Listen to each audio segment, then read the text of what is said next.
The ancient Near East conjures images of powerful empires like Egypt, Babylon, and Assyria.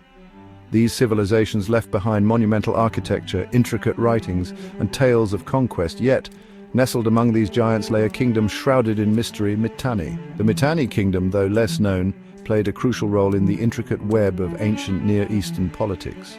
They interacted with some of the most powerful empires of their time. This essay delves into the history of this fascinating kingdom. We will explore its origins, political structure, military innovations, and cultural contributions. We will also examine their relations with other major powers and their eventual decline. The Mitanni kingdom flourished during the Late Bronze Age, around 1600 to 1200 BCE. They controlled a vast territory in northern Mesopotamia and Syria. They interacted with the Egyptians, Hittites, Babylonians, and Assyrians. Their influence extended beyond their borders through diplomacy, trade, and military might. Despite their significance, the Mitanni remain an enigma in many ways. Their capital city, Washukani, has yet to be definitively located. Many aspects of their culture, religion, and daily life remain unclear. The Mitanni left behind few written records. What we know about them comes from the records of their rivals and neighbors. These records, often biased, paint a fragmented picture of this once powerful kingdom. However, archaeological discoveries and linguistic analysis have shed light on their unique cultural blend. This blend combined Indo-Aryan and Hurrian elements. This fusion makes them stand out in the tapestry of ancient Near Eastern civilizations. The origins of the Mitanni people are shrouded in mystery and debate. They were not a homogeneous group. Instead, they were a mix of different ethnicities and cultures. Two main components made up their society, the Indo-Aryans and the Hurrians. The Indo-Aryans, originating from the steppes of Central Asia, were known for their mastery of horses and chariots. They brought with them their language, religious practices, and military skills. These elements left a lasting mark on Mitanni society. The Hurrians, on the other hand, were an ancient people inhabiting parts of Mesopotamia and Syria long before the arrival of the Indo-Aryans. They had their own distinct language, culture, and religious beliefs. The Hurrians formed the majority of the Mitanni population. They played a significant role in shaping the kingdom's character. The fusion of these two groups, the Indo-Aryans and the Hurrians, created a unique cultural blend.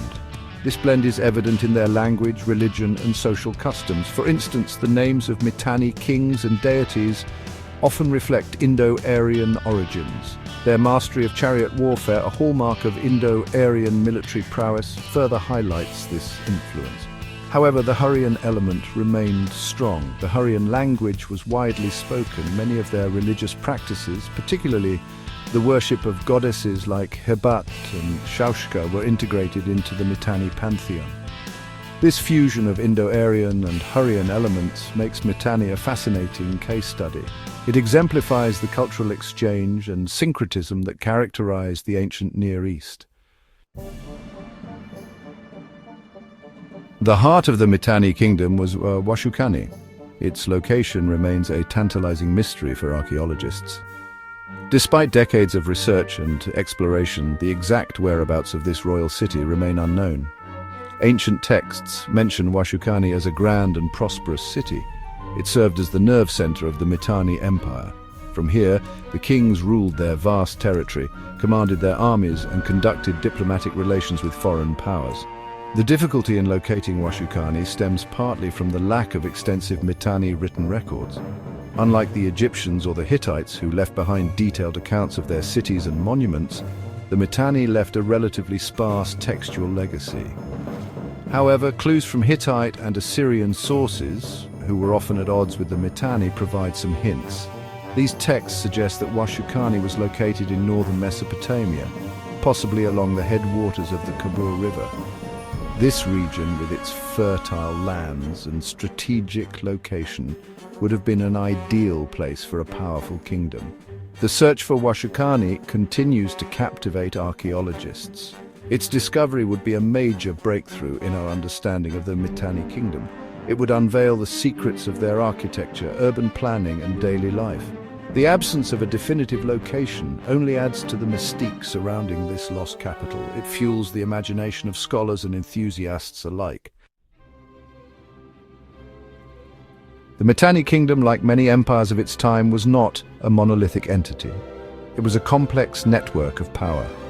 This network was built upon a hierarchical system of kings, vassals, and alliances. At the apex of this structure stood the king. Considered a divine ruler and the ultimate authority, he controlled the army, directed foreign policy, and oversaw the administration of the kingdom. The king's power was not absolute. He relied on a council of advisors and nobles. These individuals played a crucial role in the decision-making process. They advised the king on matters of war, peace, and governance. To maintain control over their vast territory, the Mitanni kings relied on a system of vassal states. These were smaller kingdoms or principalities. They were allowed to maintain a degree of autonomy in exchange for their loyalty and tribute. These vassal states were essential to the Mitanni's power. They provided manpower for the army, resources to sustain the empire, and a buffer zone against potential enemies. Alliances with other powerful kingdoms were also crucial for the Mitanni's survival in the volatile world of the Late Bronze Age. They forged strategic partnerships with the Egyptians, Babylonians, and even some of their former enemies, the Hittites, at different times. These alliances, often sealed through marriages between royal families, helped maintain a balance of power in the region. They also facilitated trade and cultural exchange. The Mitanni's ability to navigate this complex web of alliances and rivalries was a testament to their diplomatic skills. It ensured their survival for over 2 centuries.